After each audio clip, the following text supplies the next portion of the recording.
नमस्कार, मैं नेहा शर्मा आपके साथ और आप देख रहे हैं जस्ट इंडिया। खबरों के प्रायोजक हैं Oscar super speciality hospital and trauma centre. Haryana Lok Sabha चुनाव में भाजपा के बागियों की लिस्ट तैयार हो रही है। अब तक 2 लोकसभा सीटों की लिस्ट रेडी हो चुकी है। इनमें सिरसा और सोनीपत का नाम शामिल है। ये लिस्ट मुख्यमंत्री नायब सिंह सैनी तक पहुंच गई है। बची 8 लोकसभा सीटों की रिपोर्ट रोहतक में होने वाली भाजपा की अहम बैठक में दी जाएगी। उम्मीदवारों ने बागियों की इन लिस्ट में चौंकाने वाले खुलासे किए हैं। इन लिस्टों में भाजपा सांसदों, विधायकों के अलावा लोकल अफसरों के नाम भी बताए गए हैं। रिपोर्ट में उम्मीदवारों ने लिखा है इन्होंने चुनाव में पार्टी के साथ भितरघात किया है। उन पर कांग्रेस के नेताओं के साथ मिलकर उनके एजेंट के रूप में काम करने का आरोप लगाया है। सिरसा लोकसभा क्षेत्र से भाजपा उम्मीदवार डॉक्टर अशोक तंवर ने लोकल ऑफिसर, कर्मचारियों, भाजपा नेताओं और यहां तक कि एक मौजूदा विधायक सहित लगभग 15 व्यक्तियों की लिस्ट तैयार की है, जिन्होंने कथित तौर पर प्रचार अभियान के दौरान विपक्षी दलों का पक्ष लिया था। मैं तकरीबन पूरे हरियाणा में मैं गया और जो लोगों का रुझान देख रहे हैं उसके तरफ से साफ नज़र आ रहा है कि लोगों का रुझान कांग्रेस के पक्ष में है और उसके हिसाब से मैं कह सकता हूँ उसके आधार पे कि क्लीन स्वीप भी हो सकती है। जिस तरह से किसान आंदोलन हुए, खिलाड़ियों के आंदोलन हुए, क्या ये भी एक मुख्य वजह रही सरकार के खिलाफ? नहीं, किसान का ये है जो इनका वायदा था 2022 तक आमदनी दुगनी करेंगे। आमदनी दुगनी तो करी नहीं, लागत कई गुना बढ़ा दी। तो किसान भी परेशान है, मजदूर भी परेशान है, व्यापारी कर्मचारी सब परेशान है सरकार से, चाहे शहरी हो चाहे ग्रामीण हो। तो इस वास्ते हर वर्ग का, हर 36 बरादरी का रुख कांग्रेस की ओर है। नहीं, भीतरी का आजकल तो मैं क्या बता सकता हूँ, उनकी पार्टी का मामला है। लेकिन जहाँ तक फर्जी बात है, ये फर्जी बोगस हो या कोई पोलिंग हो तो ये उस समय पोलिंग एजेंट होते हैं, हर कैंडिडेट होता है, वहाँ एतराज़ होना चाहिए, उसका निवारण होता है।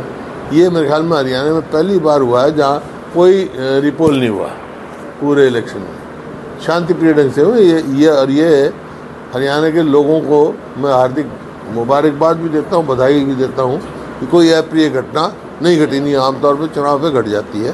बड़ा शांतिपूर्ण चुनाव हुआ है और ये काम तो इलेक्शन कमीशन का है, उसको वहाँ कंप्लीट करनी चाहिए। पूर्व मुख्यमंत्री मनोहर लाल खट्टर वो कह रहे कि अधिकारियों ने गड़बड़ की है।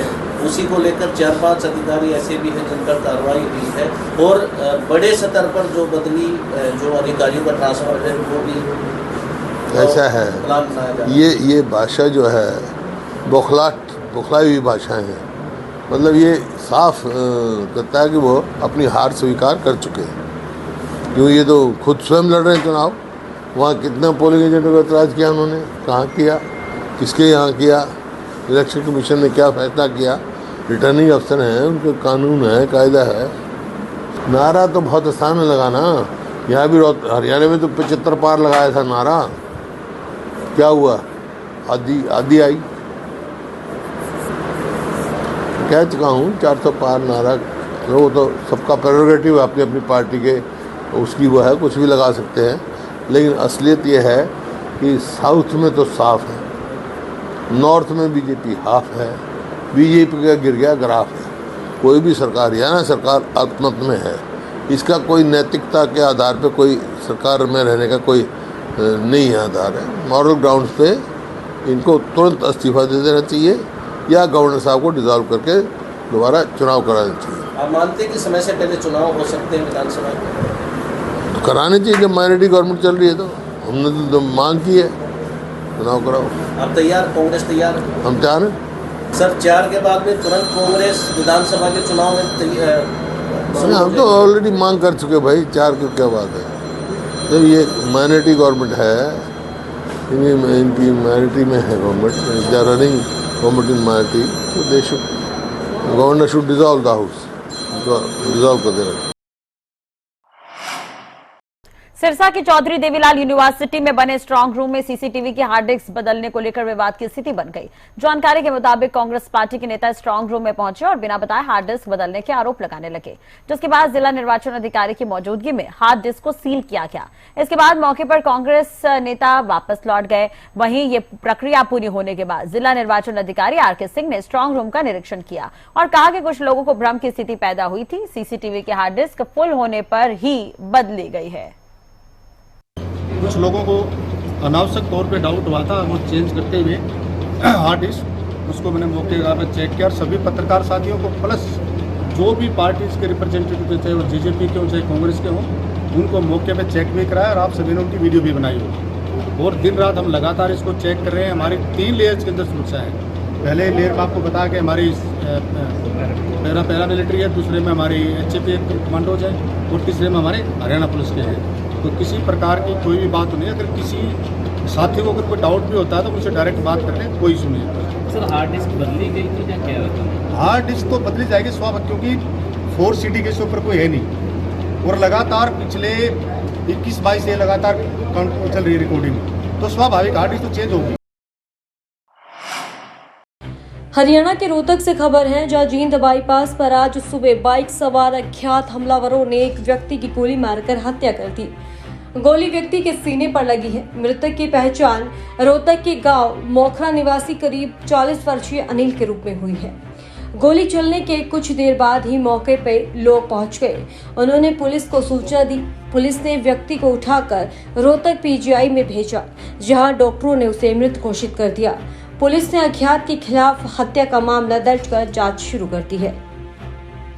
पुलिस के अनुसार शुक्रवार को जींद बाईपास पर अनिल मौजूद था। इसी दौरान अज्ञात हमलावरों ने उसे गोली मार दी। वारदात को अंजाम देकर हमलावर मौके से फरार हो गए। इधर गोली लगने के कारण अनिल घायल होकर गिर गया। इसकी सूचना डायल 112 पर दी गई। मौके पर मौजूद लोगों द्वारा दी गई। सूचना मिलने के बाद ERV की गाड़ी मौके पर पहुंची और पीड़ित को बेसुध अवस्था में लेकर रोहतक PGI पहुंचाया। अभी तक हमलावरों की जानकारी नहीं लग पाई है। हरियाणा के कैथल से खबर है, जहां वीरवार को पूर्व सरपंच की कार में जिंदा जलने से मौत हो गई। घटना कलायत बस स्टैंड के सामने शमशान भूमि के पास की है। मृतक की पहचान गांव बालू गादड़ा पट्टी निवासी पूर्व सरपंच रमेश कुमार के रूप में हुई है। पुलिस ने पूर्व सरपंच का शव कब्जे में लेकर पोस्टमार्टम के लिए सिविल अस्पताल में भिजवा दिया है। जानकारी के अनुसार रमेश कुमार वीरवार को निजी काम से कलायत आया हुआ था। शाम करीब 4 बजे वह कलायत बस स्टैंड के सामने पेड़ के नीचे अपनी ऑल्टो कार में बैठा हुआ था। रमेश ने कार में CNG किट लगवाई हुई थी। लोगों के अनुसार कार में अचानक जोरदार धमाका हुआ। इसके बाद कार में आग लग गई। पेड़ के साथ कार लगी होने के कारण रमेश कुमार को बाहर निकलने का मौका तक नहीं मिला। कुछ ही देर में कार का अगला हिस्सा आग की चपेट में आ गया। कार में आग लगने के बाद मौके पर लोगों की भीड़ जमा हो गई। आसपास के लोगों ने पुलिस को इसकी सूचना दी। सूचना के बाद कलायत थाने के SHO इंस्पेक्टर राम निवास मौके पर पहुंचे। व्यक्ति की अंदर जिंदा जलने से मौत हो चुकी थी। फायर ब्रिगेड को बुलाकर कार में लगी आग को बुझाया गया। कार के अगले हिस्से पर सरपंच नाम की प्लेट लगी हुई थी।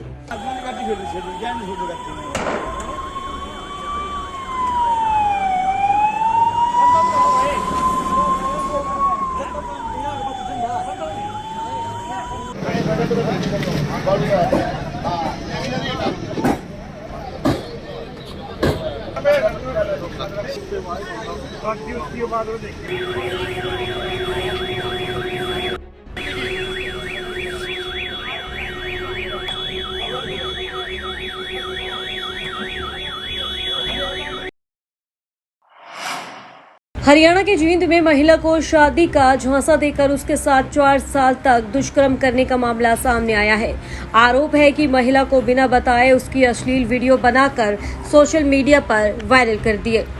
घटनास्थल रोहतक का होने के कारण जींद महिला थाना पुलिस ने 0 FIR दर्ज कर रोहतक महिला थाना को भेजी है, जींद सदर थाना क्षेत्र के एक गांव की महिला ने बताया कि वो रोहतक के हिसार बाईपास पर एक कॉलोनी में रहते हैं। वहां 4 साल पहले उसकी जान पहचान बिहार के सारण जिले के बगोलिया निवासी सत्येंद्र के साथ हुई थी।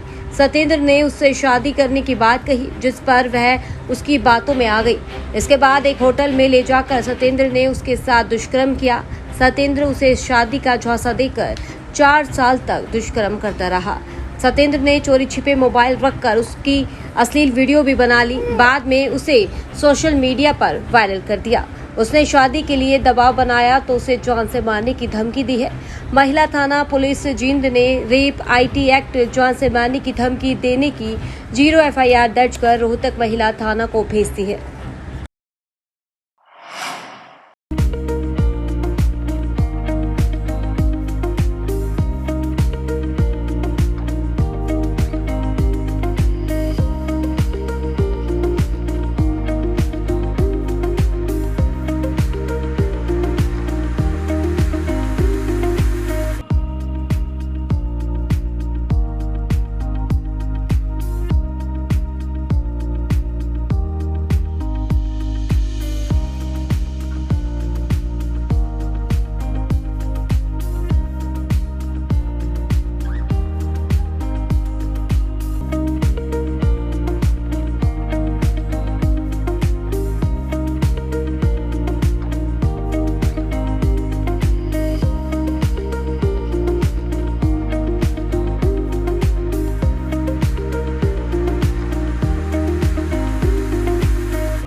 खबरों में फिलहाल इतना ही। देखते रहिए जस्ट इंडिया। नमस्कार।